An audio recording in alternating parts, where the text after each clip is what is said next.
I told my girlfriend to put more effort into her appearance. Now she spends hours putting on makeup and I'm the bad guy. At first, it seemed like the perfect suggestion. No more dirty clothes at the family reunions. No more Crocs at my corporate work events. But by week 2, something felt off. Suddenly, my sweet girl didn't want to go near me anymore. "This foundation took an hour to blend and your hands will leave marks," she'd say. Within days, the contrast became obvious. She looked polished, expensive, untouchable. I looked wrinkled from sleeping on the couch to not disturb her hair. We didn't match anymore. That's when I started to disappear. Waiters would take Eliana's order and walk away, forcing me to call them back. At my own birthday dinner, the server handed her the check without even looking at me. Like I was her teenage son she was treating to dinner. The worst part was Eliana was too busy checking her reflection in every surface to notice.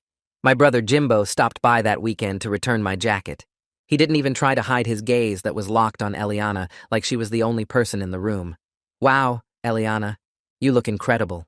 "Thank you," she said. "Your brother explained I was embarrassing him.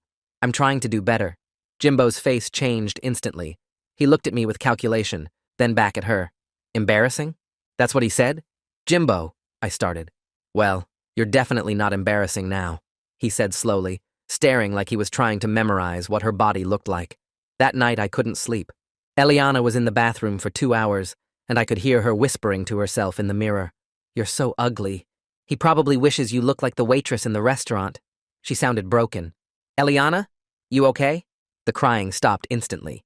"Fine. Just my skincare routine." I wanted to comfort her, but she wouldn't let me close enough to touch. Jimbo started appearing everywhere. "I'll take her to that nail appointment. You're working anyway." Then it was coffee after. Then lunch. He knew more about her schedule than I did. By month 2, he was taking her to appointments, to lunches, to my own mother's house.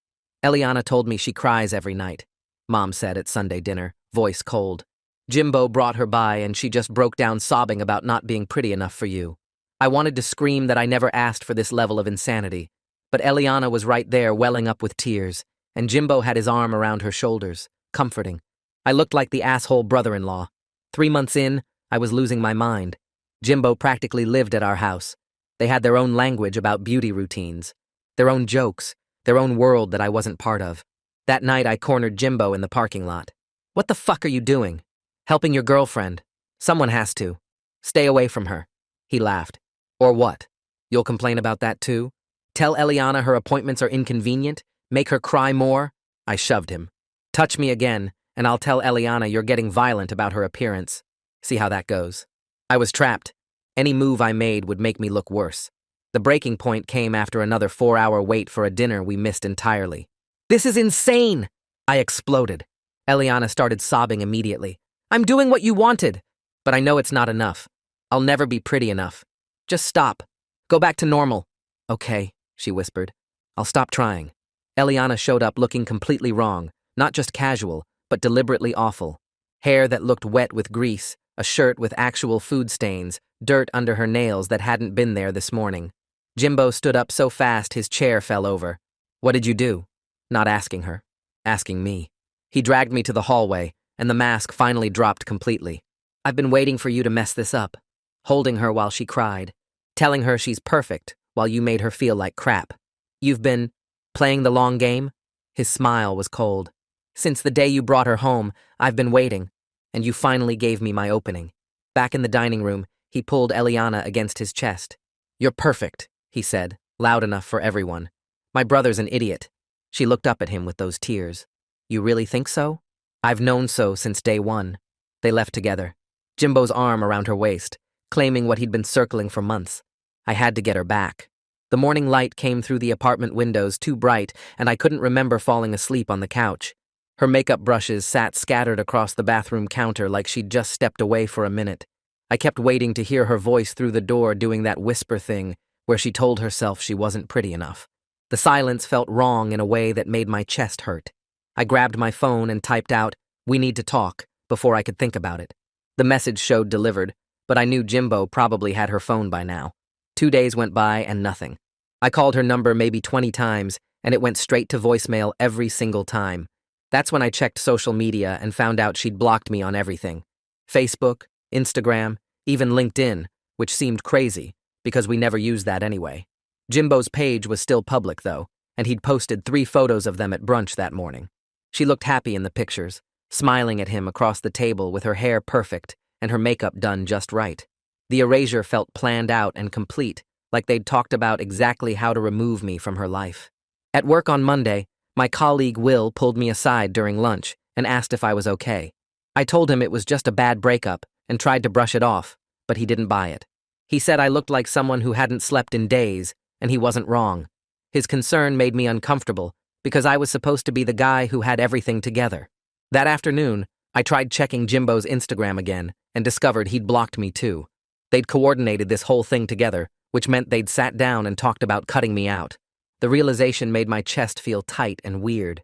I'd been completely removed from her life in 48 hours, like I never mattered at all. Late that night, around 2 in the morning, I opened my notes app and started writing out this long apology text. I explained how I never meant for things to go this far, and I just wanted her to feel confident about herself. I read it over maybe a dozen times and kept catching all the ways I was still making excuses and trying to control how she saw the whole situation. The draft sat there in my phone, but I couldn't send it because something about it felt wrong and selfish. End of the first week, I drove to our old apartment to pick up my stuff since the lease was in my name. Jimbo was there packing up Eliana's things into boxes. He blocked the doorway when I tried to come in and said she didn't want to see me. He talked like he was her manager now or something. I forced myself to stay calm and just grabbed my boxes from the living room without saying anything back to him. While I was loading my car in the parking lot, I heard Jimbo on his phone telling someone I'd been harassing Eliana and he was worried I might get violent. The lie came out so smooth and practiced that I realized he'd been building this story for a while now. I pulled out my phone and started recording the last part before he noticed me standing there. He walked away fast after that. 2 days later, Mom called and asked if I was okay in that tone that meant she'd already decided I wasn't. She said Eliana broke down crying at Sunday dinner about how scared she was of me. When I tried to explain my side of things, Mom cut me off and said Jimbo had been nothing but supportive and I should be grateful he was taking care of my mess. The words felt rehearsed, like she was reading from a script Jimbo had written. I drove to Eliana's salon the next day because I needed to see with my own eyes that she was okay. A stylist stopped me at the door before I could go inside. Her name tag said Sophia, and she was professional but firm about it. She explained that showing up without calling first would only make things worse and scare Eliana more. The way she said it felt protective of Eliana instead of mean to me, and that actually got through somehow. I walked back to my car and sat there in the parking lot for over an hour. Eliana came out of the salon later with Jimbo right behind her, so close he was almost touching her back. She looked smaller than I remembered, hunched over and checking her phone every few seconds, while he guided her to his car with his hand hovering near her waist. I wanted to run over there and ask if she was really okay, but Sophia's warning stopped me. So I just sat there in my car feeling completely useless while they drove away together. The following weekend, I had to show up at this work event for our biggest client, and I couldn't get out of it no matter how much I wanted to stay home.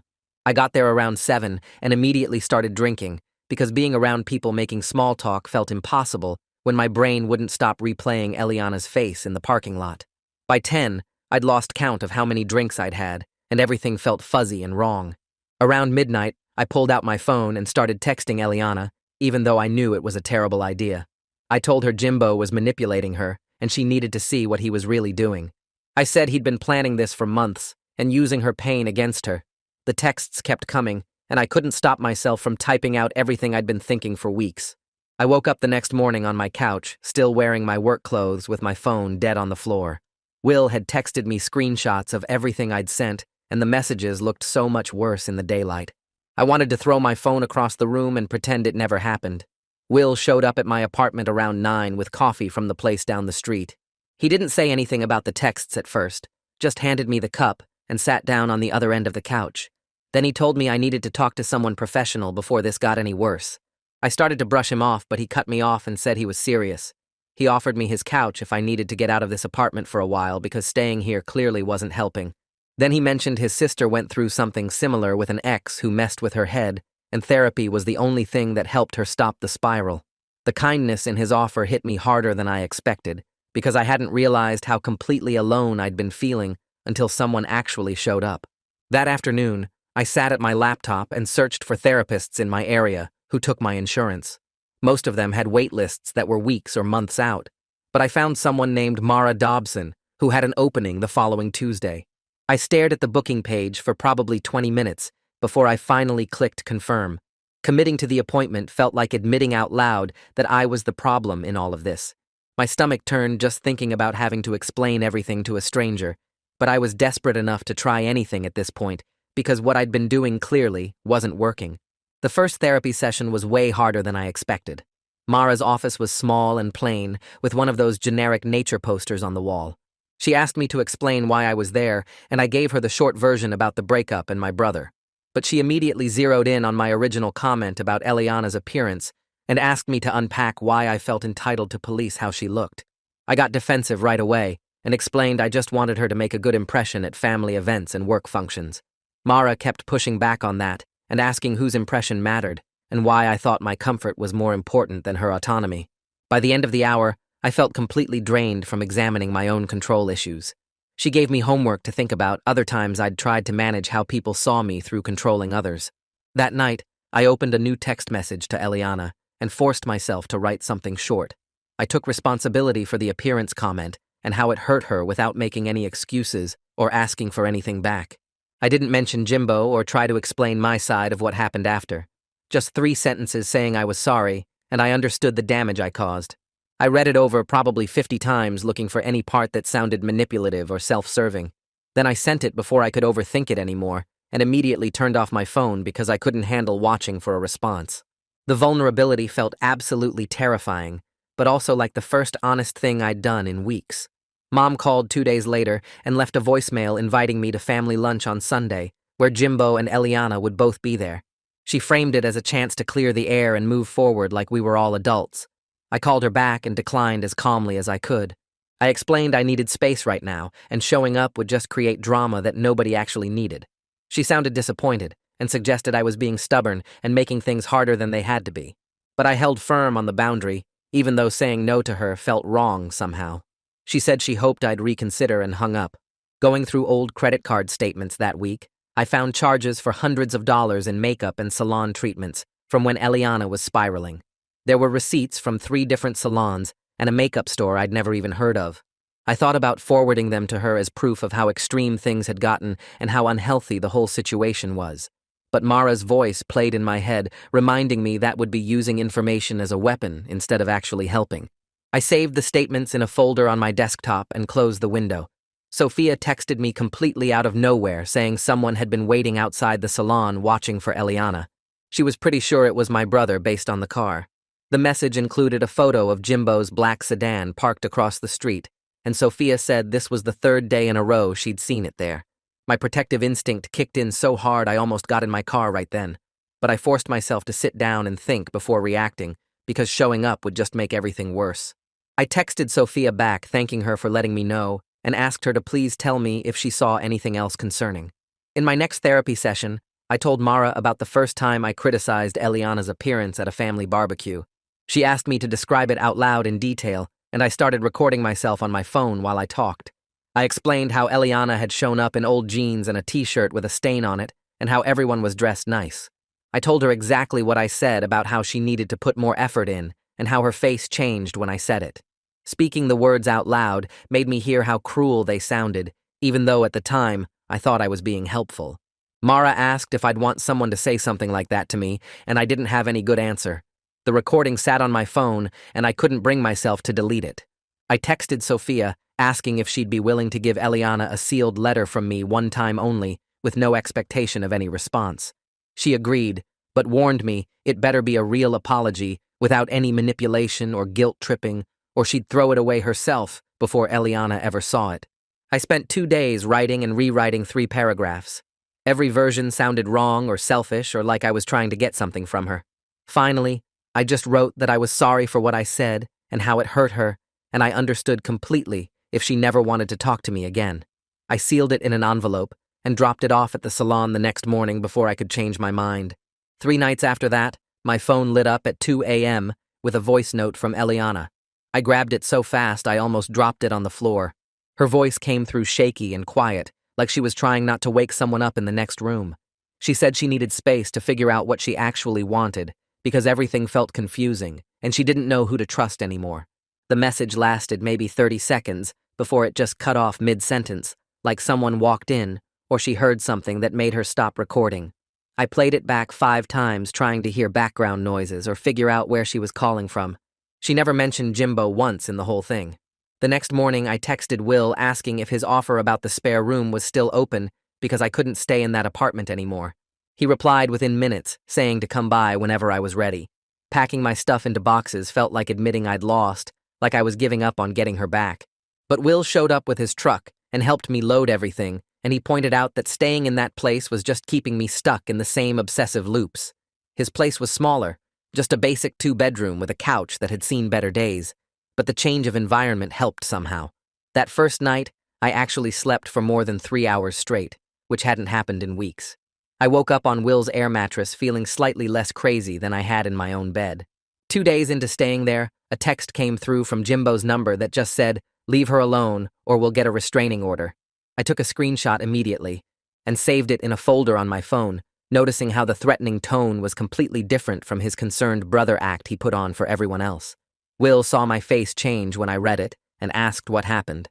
I showed him the message, and he suggested I should start keeping records of everything Jimbo sent me, just in case things got worse.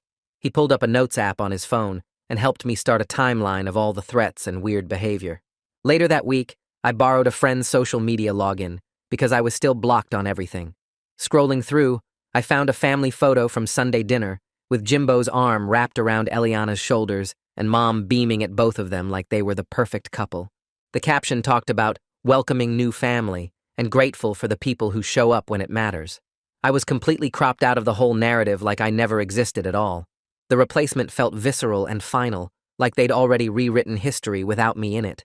I logged out and deleted the browser history because looking at it again would just make things worse. My next therapy session with Mara focused on creating a specific boundaries plan that we wrote down on actual paper. It included no unannounced visits to anywhere Eliana might be, no drunk communication of any kind, and no using other people to get information about what she was doing. Mara made me write out what healthy distance looked like versus obsessive monitoring, and we spent an hour going through examples of each. The structure felt both restrictive and weirdly relieving, like having clear rules meant I couldn't mess up as badly. I folded the paper and kept it in my wallet so I could look at it when I felt like breaking the boundaries. At the gym 3 days later, I ran into Raj on the treadmills, and he mentioned he'd seen Jimbo at Eliana's workplace multiple times recently. Apparently, Jimbo had been telling her co-workers I was abusive and controlling, spreading stories about how I'd made her life miserable. The gossip campaign made my blood boil, but I just thanked Raj for giving me the heads up. He looked uncomfortable and added that most people seemed pretty skeptical of Jimbo's stories because they actually knew Eliana and had seen us together before. I finished my workout and left before I could say something I'd regret. That afternoon, I texted Mom asking if we could have a one-on-one conversation to share my perspective without Jimbo being there to control the narrative. She didn't respond for 2 whole days, and when she finally did, the message said she didn't want to get in the middle of brother drama, and I needed to work it out with Jimbo directly. The stonewalling confirmed what I already suspected, that she'd already chosen sides and nothing I said would change her mind. I showed Will the text, and he just shook his head, saying some parents can't see past their favorite kid, no matter what evidence you show them. The following Monday, HR called me into a meeting about the work event from a few weeks back. Someone had reported smelling alcohol on me the next day when I came into the office. I got a formal warning added to my file and a requirement to confirm in writing that I didn't have a substance problem. The professional consequence hit harder than I expected because it meant my mistakes were following me into work now, not just my personal life. I signed the paperwork and walked back to my desk, feeling like everything was falling apart at once. That night, I made the decision to cut out alcohol completely, not as some grand gesture to prove anything, but because I literally couldn't afford any more mistakes.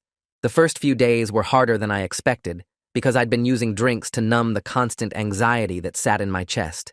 Will noticed when I turned down beer after work and started suggesting other activities when I looked like I was about to crack, like going to the gym or watching movies at his place. Having someone actually pay attention to when I was struggling helped more than I wanted to admit. Requested Reads is on Spotify now. Check out link in the description or comments. A week into staying sober, Sophia sent me a screenshot that made my stomach drop. It showed a text conversation where Jimbo had asked her to report back on Eliana's schedule and mood, and he'd offered to pay her for the information. The manipulation was right there in writing, exactly what I'd suspected about his surveillance, but now I had actual proof. Sophia added a message saying she'd told him to back off, and she was getting worried about Eliana's safety with how controlling he was being. I saved the screenshot in the same folder as everything else, watching the evidence pile up, even though I didn't know what I'd ever do with it. I called Sophia the next morning and told her she could show Eliana the screenshot of Jimbo asking for information about her schedule.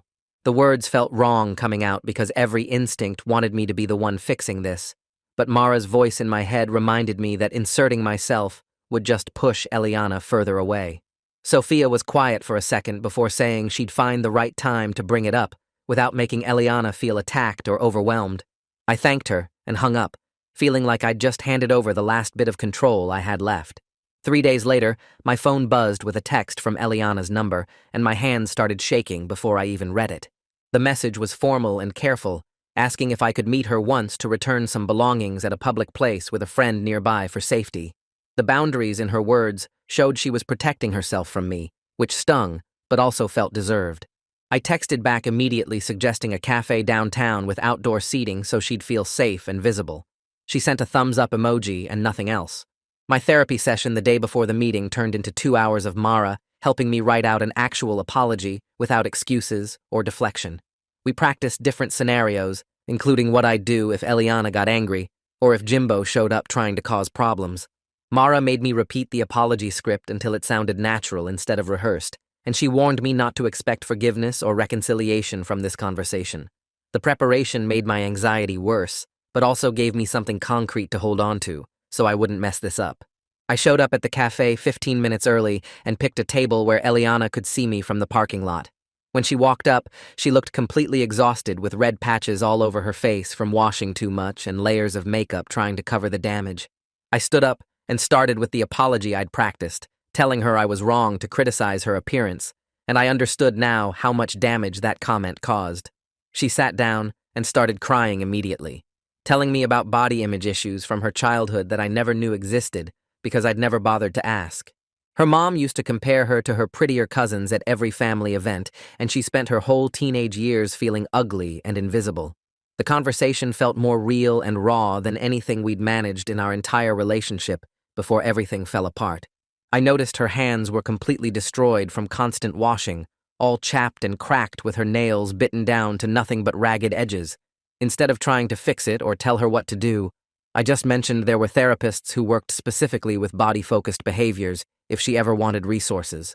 She looked surprised and asked if I was going to tell her to stop or criticize how bad her hands looked. I said no.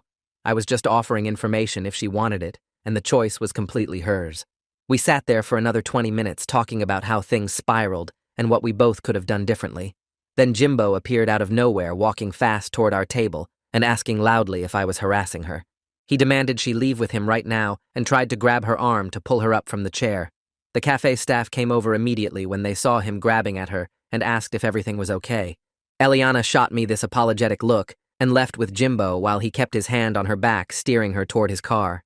Every instinct in my body screamed to follow them or intervene, but I stayed in my seat and watched them drive away.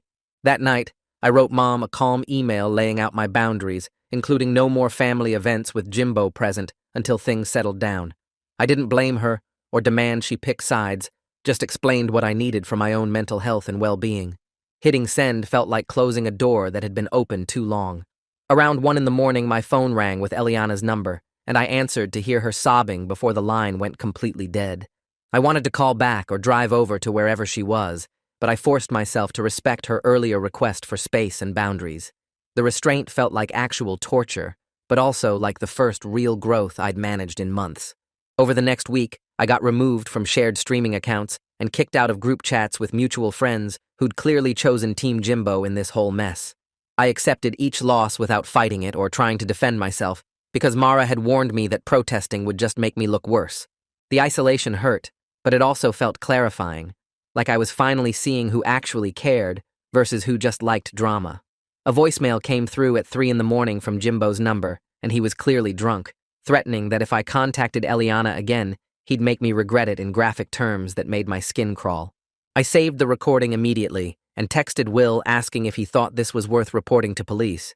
He responded within minutes, saying to document everything carefully, but wait unless things escalated further, because a single voicemail probably wouldn't get much action from cops. The next morning, I saved the voicemail in 3 different places, including cloud storage and a backup drive. My therapy appointment was that afternoon, and I brought my phone with the recording ready to play. Mara listened to the whole thing without interrupting while I sat there feeling my face get hot with anger all over again. She asked if I wanted to explore legal options like filing a police report for harassment or getting a restraining order. We talked through both paths and what they would actually accomplish versus the energy they would cost me. I decided to keep documenting everything carefully, but not escalate to police unless Jimbo actually did something beyond threats. The choice felt more controlled than just reacting out of emotion. Mara nodded and said, "Sometimes the most powerful response is measured restraint instead of giving someone the reaction they want." Walking out of her office, I felt steadier than I had in days. I stopped at the grocery store on the way home and ran into Raj in the produce section. He looked uncomfortable the second he saw me, and I could tell he had information he wasn't sure about sharing. He mentioned Eliana missed 3 full days at work last week because of panic attacks, and her boss was starting to get worried about her reliability. The news hit me hard, but I just thanked him for letting me know.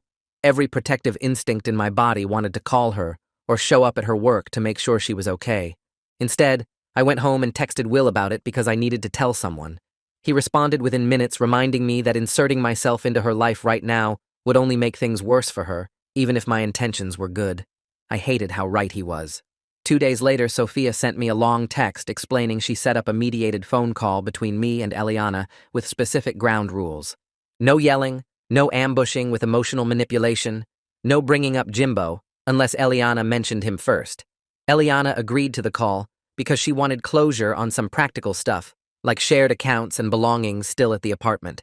I was nervous about screwing it up, but grateful someone was creating structure around this. Sophia sent the call time and said she would be on the line too as a neutral third party to make sure both of us stayed calm. The day of the call, I sat at my kitchen table 15 minutes early with notes written out about what I wanted to say. Sophia connected us at exactly the scheduled time, and Eliana's voice sounded small and tired. We got through the practical stuff first about canceling the shared streaming services and who was keeping which furniture. Then she mentioned almost casually that Jimbo has her location shared at all times on her phone, and he calls if she's somewhere unexpected for more than an hour. The way she described this constant tracking made my skin feel wrong and cold. I kept my voice careful and calm while suggesting that level of watching wasn't normal or healthy in any relationship. She got quiet and defensive, saying he just cares about her safety. I didn't push harder because I could hear Sophia's earlier warning in my head about not ambushing Eliana with too much at once.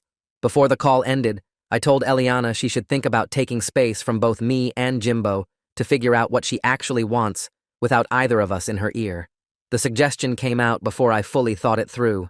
She was silent for so long I thought the call dropped. Finally, she said she would think about it, and her voice sounded less certain than before. Hanging up felt like letting go of any chance we would ever get back together, but her well-being mattered more than my need to fix things. Sophia stayed on the line after Eliana disconnected and told me I did good, keeping calm and not making it about me. That night, Mom forwarded me a text from Jimbo claiming I threatened him and showed up at his place trying to start a fight. The lie was so detailed and specific it was almost impressive. I didn't waste time arguing or explaining. I just sent Mom the saved voicemail of Jimbo's actual threats from a few nights ago, with a short message saying, "This is what really happened." No extra commentary or demands for her to pick sides. Just the evidence speaking for itself. 2 days passed before Mom called asking to talk privately. Her voice sounded different over the phone, less sure of herself than usual. She admitted she didn't know about the voicemail, and it didn't sound like something Jimbo would do. I could hear her struggling with the information. I didn't pile on or demand she apologize for believing him first. I just said I was glad she was willing to hear my side of things. The conversation stayed short, and I let her process without pushing for more. We met for coffee 3 days later at a place halfway between our houses. Mom looked older somehow sitting across from me in the bright afternoon light. She admitted she's always been easier on Jimbo and harder on me, but got defensive when I asked why. She talked about family image and not wanting people to think she raised a son who manipulates women. The partial responsibility was frustrating because she still couldn't fully own her favoritism. But it was also more honest than she'd ever been with me. I thanked her for meeting and left it there without demanding more than she could give. The next morning, I drove to the apartment building and returned the keys to the landlord in person. He had paperwork ready to finalize ending the lease early, and I signed everything without reading it too carefully. Handing over the keys felt like actual closure on that whole chapter. The apartment held too many bad memories of Eliana's breakdown and Jimbo's manipulation. Walking away from it was easier than I expected. Later that week, Sophia passed along a message that Eliana booked an appointment with a therapist who specializes in relationship problems and wants space from both brothers while she works on herself. I felt relieved she was getting real help and resigned that I wasn't part of her healing process. The mixed emotions sat uncomfortable in my chest, but they felt honest. At least she was choosing herself, instead of letting either of us make decisions for her. A few days later, I was leaving work around 6 when I spotted Jimbo's car parked near mine in the back section of the lot. My stomach dropped, but I kept walking toward my car like I hadn't noticed him. He got out and started walking toward me fast, his face already angry before he said anything. I pulled out my phone and opened the camera app, hitting record and holding it at chest level so the lens pointed at him.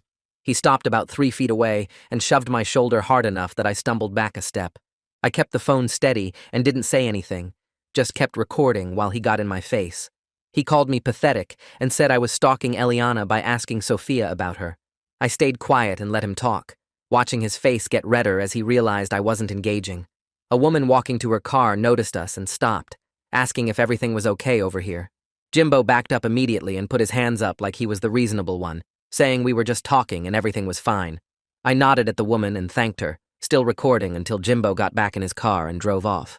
The whole thing lasted maybe 2 minutes, but I had it all on video, including the shove and the threats. The next morning, I went to the police station before work and asked to file a report about what happened. The officer at the desk explained I could file a non-criminal incident report that would create a paper trail without pressing charges. I showed him the parking lot video and played the voicemail from a few weeks ago where Jimbo threatened me. The officer watched both and took notes, asking questions about my relationship with Jimbo and whether this was part of an ongoing pattern. I explained the situation with Eliana and how Jimbo had been escalating his behavior over the past few months. The officer printed out the report and had me sign it, then gave me a copy for my records. He said this documentation would matter if things got worse, and I needed a restraining order later. I wasn't trying to get Jimbo arrested or start a legal battle, just protecting myself with proof of what was actually happening. Walking out of the station with that paperwork felt like finally having something concrete instead of just my word against his. That afternoon, Mom texted saying she wanted to set up a family, sit down to clear the air, and work things out. I read the message 3 times before responding that I would only come if Will could be there as a neutral support person. She took 2 hours to reply, asking why I needed to bring an outsider into family business. I explained that I needed someone there who wasn't already invested in protecting Jimbo, and if she wouldn't agree, then I couldn't attend. Another hour passed before she texted back saying fine. Will could come, and we could meet at the library conference room on Saturday afternoon. The nervousness hit me right away, but knowing Will would be there made the whole thing feel less like walking into an ambush. I texted Will asking if he'd come and he agreed immediately, saying he'd take notes if things got heated. Having backup felt like the first time in months I wasn't facing this alone. Saturday came, and I met Will in the library parking lot so we could walk in together. Mom was already in the conference room with Jimbo when we arrived, and her face tightened when she saw Will behind me. Jimbo started with his concerned brother routine, talking about how worried he's been about me and how he just wants our family to heal. His voice had that fake, gentle quality that made my skin crawl. Mom asked him to walk through the timeline of when he started spending time with Eliana, and I watched him carefully construct his answer to make it sound natural and supportive. But Mom kept pushing on specific details, asking when exactly he first offered to drive Eliana to appointments and how he knew her schedule. Jimbo's answers started contradicting each other, and his face changed when he realized Mom was actually questioning him instead of just accepting his version. Then he said something that made the whole room go quiet. He admitted he'd been waiting for the right moment with Eliana for years, ever since I first brought her home, and my appearance comment was finally the opportunity he needed to rescue her from me. The mask dropped completely in that moment, and Mom's face went pale. She looked at him like she was seeing someone she didn't recognize, asking what he meant by waiting for years.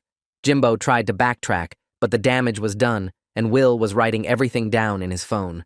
I took a breath and said clearly that I wanted no contact with Jimbo going forward. I told Mom she needed to stop sharing information between us or trying to get us to reconcile because that wasn't going to happen. Mom looked exhausted and older somehow, rubbing her temples while Jimbo tried to argue that I was overreacting. She held up her hand to stop him and said she would keep her relationships with us separate from now on, though her voice shook when she said it. It wasn't a perfect resolution or some big family healing moment, but it was something. Jimbo left first, slamming the conference room door hard enough that the librarian came over to check on us. Mom stayed sitting at the table looking defeated, and I didn't try to comfort her or make it easier. Will and I left together, and he said that went better than he expected, which made me realize how low my expectations had gotten. The following Tuesday, my manager called me into his office and said the company wanted to offer me a promotion to a different team. My first reaction was relief and excitement, but then he explained HR was delaying the start date by a month because of the formal warning still in my file from the work event. The mixed outcome stung, but also felt fair in a way I hadn't expected. I was moving forward, but my mistakes still had consequences that didn't just disappear. Will found me in the break room after and congratulated me, saying the delay wouldn't matter at all in 6 months. He was right, but it still felt like being punished even while getting rewarded. I signed the paperwork and went back to my desk, trying to focus on the fact that things were actually improving instead of dwelling on the setback. 2 days later, Sophia texted me with news about Eliana. She said Eliana announced she was moving temporarily to stay with a cousin in another city and specifically requested no contact from either brother while she focused on therapy. The boundary was clear and healthy, exactly what she needed, even though it meant accepting she was really gone. I read the message 5 times, feeling the finality settle in my chest. I texted back thanking Sophia for letting me know and asking her to tell Eliana I respected her decision completely. Sophia replied with a thumbs up and said she'd pass it along. The conversation ended there, and I sat on Will's couch staring at my phone, knowing this was probably the last update I'd get about Eliana for a long time. The closure felt clean, but also permanent in a way that made everything real. That weekend, I went to the storage unit where I'd been keeping Eliana's stuff and started going through everything. There was a box of her books, some kitchen items we'd bought together, and a folder of photos from better times. I packed it all carefully, making sure nothing would break in transit. I didn't include a note or any message asking her to reconsider, just her belongings organized and ready to return. I texted Sophia asking if she could coordinate getting everything to Eliana before she left town. Sophia said she'd arrange a pickup time and thanked me for being respectful about it. Letting go of the last physical connection to Eliana felt final in a way the other endings hadn't. These were the actual pieces of our life together, and giving them back meant accepting there was no version of the future where we'd need them again.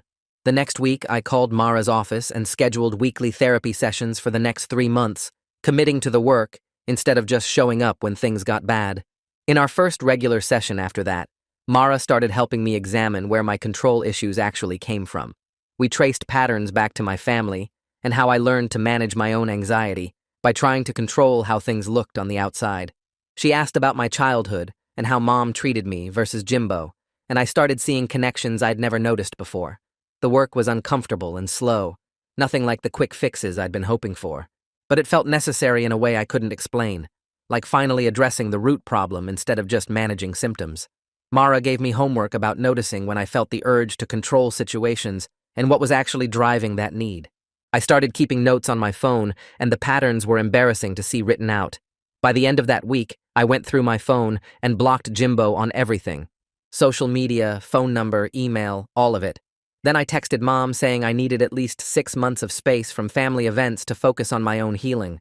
She called immediately, and I could hear the hurt in her voice when she asked if I was cutting her off completely.